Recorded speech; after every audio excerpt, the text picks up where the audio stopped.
Allô les amis, j'espère que vous allez tous bien. Et aujourd'hui je vous propose une toute nouvelle vidéo. Ce sont des histoires d'horreur format podcast.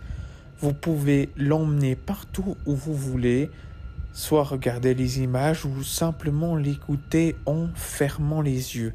C'est comme vous voulez.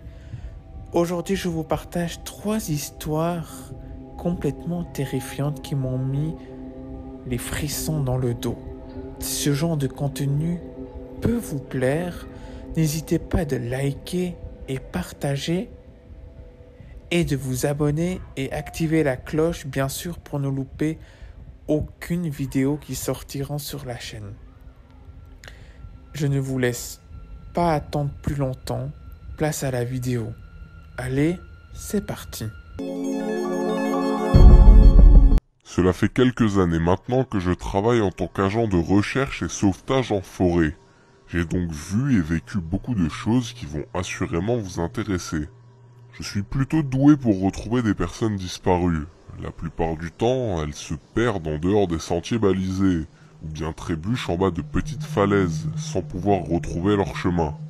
La majorité écoute les consignes de sécurité et attendent les secours sur place. Mais j'ai mené 2 affaires où les choses furent un peu plus compliquées.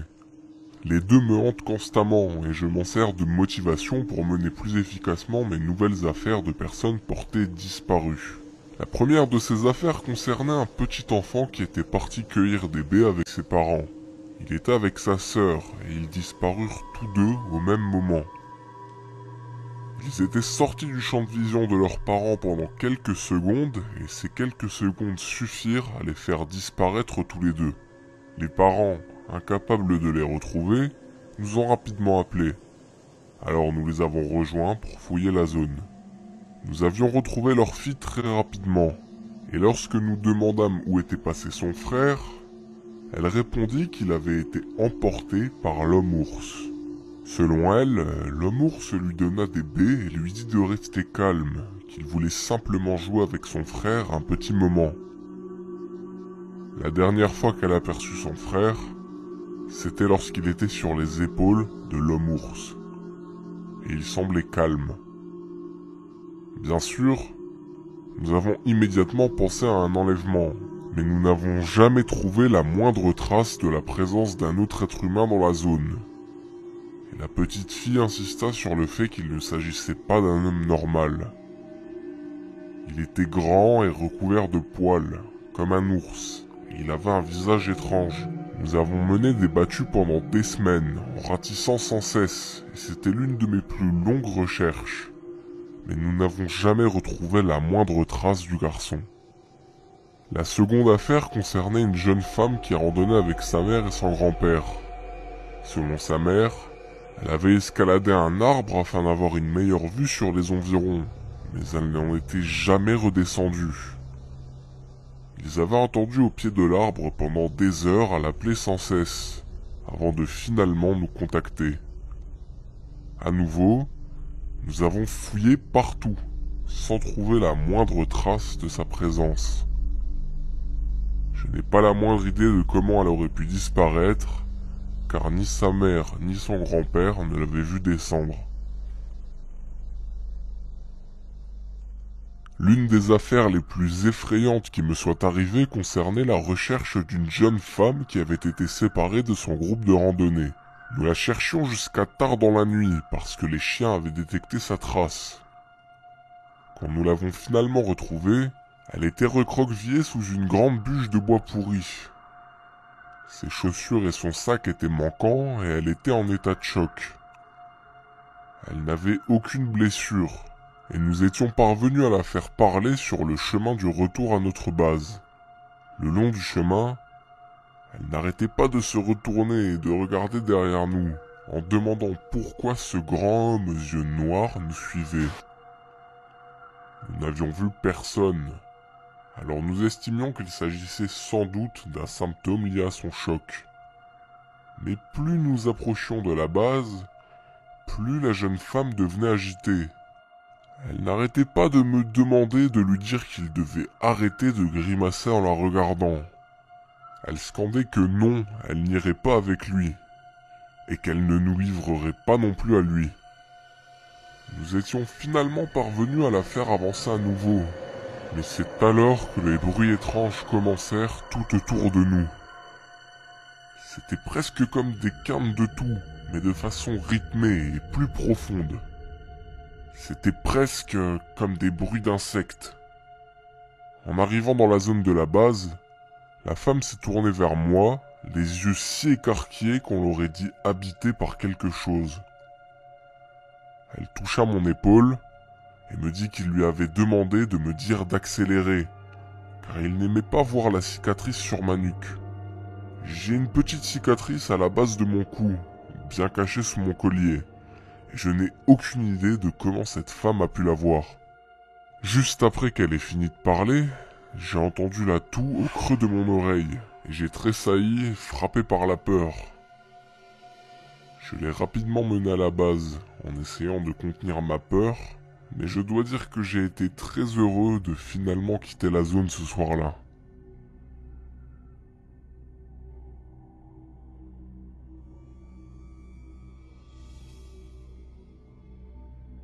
L'une de mes premières enquêtes en tant qu'apprenti était la recherche d'un enfant de 4 ans qui avait été séparé de sa mère.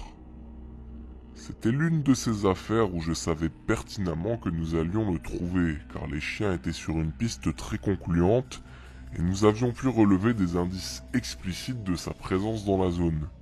Nous l'avions finalement retrouvé près de Buisson-Abbé, à environ 1 kilomètre de l'endroit où il avait été vu pour la dernière fois. Il ne s'était même pas rendu compte qu'il s'était aventuré aussi loin. L'un des vétérans le ramena, et ça m'avait rassuré, car je n'étais pas très doué avec les enfants. Je ne savais jamais réellement comment leur parler, ni comment leur tenir compagnie.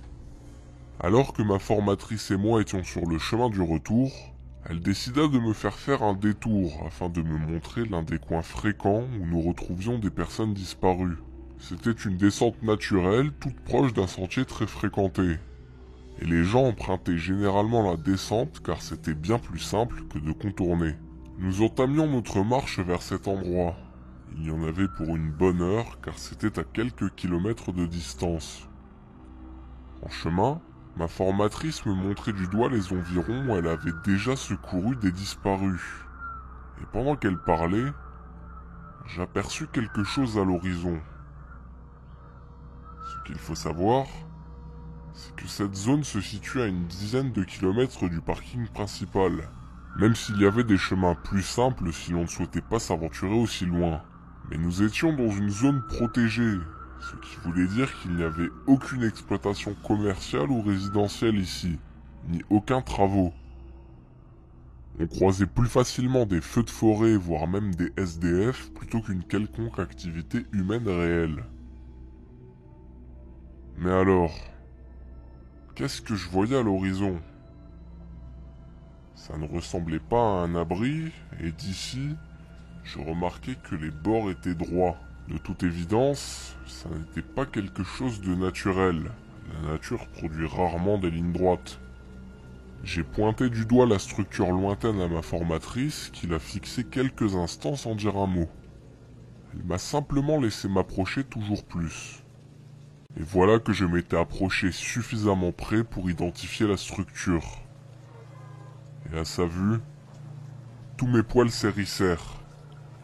Et un frisson désagréable me parcourut rapidement. C'était un escalier. Au beau milieu des bois. Dans un autre contexte, ce serait la chose la plus banale au possible. C'était un simple escalier, partiellement recouvert d'un tapis beige et haut de 10 marches. Mais au lieu d'être dans une maison ou un appartement, et donc à sa place normale, il était à l'extérieur, au beau milieu des bois. Les côtés, non recouverts, me laissèrent comprendre qu'il était fait en bois. C'était presque comme un bug dans un jeu vidéo, comme si la maison n'avait pas réussi à se charger et seuls les escaliers étaient parvenus jusqu'à notre monde. Je restais à côté, et c'était comme si mon cerveau fonctionnait à double régime pour essayer de comprendre ce qui se trouvait sous mes yeux. Ma formatrice arriva à mes côtés. Elle était impassible et elle regardait l'escalier comme s'il s'agissait de la chose la moins intéressante au monde. Je lui ai demandé ce qu'un escalier faisait au milieu de nulle part, et elle a simplement gloussé. Elle m'a répondu qu'il fallait que je m'y habitue et que j'allais en voir beaucoup au cours de mes recherches. J'ai commencé à m'approcher de l'escalier, mais elle me saisit le bras fermement. « Je ne ferai pas ça à ta place », me lança-t-elle. Sa voix restait plate, mais sa poigne était très ferme. Et je suis resté pantois à la fixer. « Tu les verras tout le temps, mais ne t'en approche pas. Ne les touche pas, ne les monte pas. Contente-toi de les ignorer. » Je l'ai immédiatement questionnée. À nouveau, elle maintenait son silence, mais son regard me fit comprendre qu'il valait mieux ne pas poser de questions. Nous avons continué notre chemin et nous n'avons plus jamais mentionné l'escalier durant toute la fin de ma formation. Mais elle avait raison, cependant. Je dirais qu'environ toutes les 15 enquêtes, ma route croise à nouveau celle d'un escalier au milieu des bois. Parfois, ils sont proches du sentier. Parfois, à 4 ou 5 kilomètres. Parfois même à 40 kilomètres, au milieu de nulle part. Et je ne les trouve que durant les recherches les plus étendues ou bien les week-ends d'entraînement. Ils sont généralement en bon état, mais parfois, ils semblent avoir été là depuis des siècles. Le plus grand que j'ai pu voir ressemblait à ceux d'anciens manoirs. Il était large d'environ 2 mètres et culminait à plus de 6 mètres. J'ai déjà essayé d'en parler avec d'autres personnes, mais ils me donnent exactement la même réponse que ma formatrice. C'est normal. Je ne dois pas m'inquiéter, ça n'est pas grand-chose, mais je ne dois surtout pas m'en approcher ou les grimper. Quand les apprentis que je forme me posent la même question aujourd'hui, je leur donne la même réponse. Je ne sais vraiment pas quoi leur dire d'autre. J'espère un jour avoir une réponse, mais pour le moment, le mystère demeure. Voilà les amis, nous arrivons à la fin de cette vidéo. J'espère que ces 3 histoires ultra terrifiantes vous auront plu et que ce petit format de petite histoire terrifiante format podcast où vous pourrez l'écouter partout où vous voulez vous aura plu. En attendant, vous pouvez simplement vous abonner à la chaîne, activer la cloche pour ne louper aucune vidéo, liker, partager pour aider à référencer les vidéos et faire connaître le contenu à plein d'autres personnes. Vous souhaitez me suivre sur les réseaux sociaux, c'est très simple. Vous allez dans la description et tous les réseaux sociaux de la chaîne seront là. Sur ce, nous nous retrouverons bientôt pour d'autres vidéos. C'était Kevin. Allez, ciao tout le monde.